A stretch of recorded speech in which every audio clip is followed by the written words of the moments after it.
ಇವತ್ತು ಜಿಲ್ಲಾ ವಫ್ ಮಂಡಳಿ ಕಚೇರಿಯಲ್ಲಿ ಸನ್ಮಾನ್ಯ ಶ್ರೀ ತಕದ್ದುಸ್ಮಾಬ್ ಹಜರತ್ ಸಯ್ಯದ್ ಶಾ ಅಲಿ ಅಲ್ ಹುಸೈನಿ ಸಾಹಬ್ ಅಧ್ಯಕ್ಷರು, ರಾಜ್ಯ ಮಂಡಳಿ ಕರ್ನಾಟಕ ವಕ್ಫ್ ಬೋರ್ಡ್ ಹಾಗೂ ಸಜ್ಜಾದ ನಸೀನ್ ದರ್ಗಾ ಹಜರತ್ ಖಾಜಾ ಬದನಾಜ್ ರಹಮತುಲ್ಲಾ ಅಲೈ ಅವರ ಹಸ್ತದಿಂದ ಇವತ್ತು 15 ಕಂಪ್ಯೂಟರ್ ಅಡಿಷನಲ್ಗಾಗಿ ಇವತ್ತು ಲಾಂಚ್ ಮಾಡಲಾಗಿದೆ.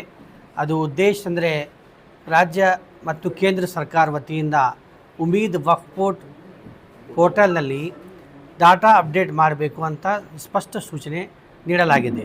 ಅದರಂತೆ ಇಡೀ ರಾಜ್ಯದಲ್ಲಿ ಸನ್ಮಾನ್ಯ ಶ್ರೀ ಅಧ್ಯಕ್ಷರು, ಕರ್ನಾಟಕ ರಾಜ್ಯ ಮಂಡಳಿ ಸಜ್ಜಾದೆ ಸಾಹೇಬರು ಕಿಬ್ಲಾ ಸ್ವತಃ ಅವರು ವೈಯಕ್ತಿಕವಾಗಿ ಪರ್ಸ್ನಲಿ ಎಲ್ಲ ಜಿಲ್ಲಾ ವಫ್ ಆಫೀಸರ್ಸ್ಗೆ ಸೂಚನೆ ನೀಡಿದ್ದಾರೆ.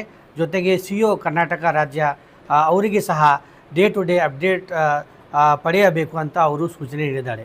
ಇದೇ ಸಂದರ್ಭ ಇವತ್ತು ಕಲಬುರಗಿ ಜಿಲ್ಲೆಯಲ್ಲಿ ಸನ್ಮಾನ್ಯ ಶ್ರೀ ಅಧ್ಯಕ್ಷರು, ಕರ್ನಾಟಕ ರಾಜ್ಯ ಮಂಡಳಿ ಅಲಿ ಅಲ್ ಹುಸೈನಿ ಸಾಹಬ್ ಕಿಬ್ಲಾ ಇಡೀ ರಾಜ್ಯಕ್ಕೆ ಒಂದು ಸಂದೇಶ ನೀಡಿದ್ದಾರೆ. ಪ್ರತಿ ಜಿಲ್ಲೆಯಲ್ಲಿ ಇಂಥ ಕೆಲಸ ಆಗಬೇಕು ಅಂತೂ ಅವರು ಇಲ್ಲಿಂದ ಪ್ರಾರಂಭ ಮಾಡಿದ್ದಾರೆ. ಈ ಸಂದರ್ಭದಲ್ಲಿ ನಾನು ಕಲಬುರಗಿ ನಗರ ಎಲ್ಲ ವ್ಯಕ್ತಿ ಮತ್ತು ಎಲ್ಲ ಸಂಘಟನೆ ವತಿಯಿಂದ ಸನ್ಮಾನ್ಯ ಶ್ರೀ ಸಜ್ಜಾದೆ ಸಾಹೇಬರಿಗೆ ಹೃತ್ಪೂರ್ವಕ ಅಭಿನಂದನೆ ಸಲ್ಲಿಸುತ್ತೇನೆ.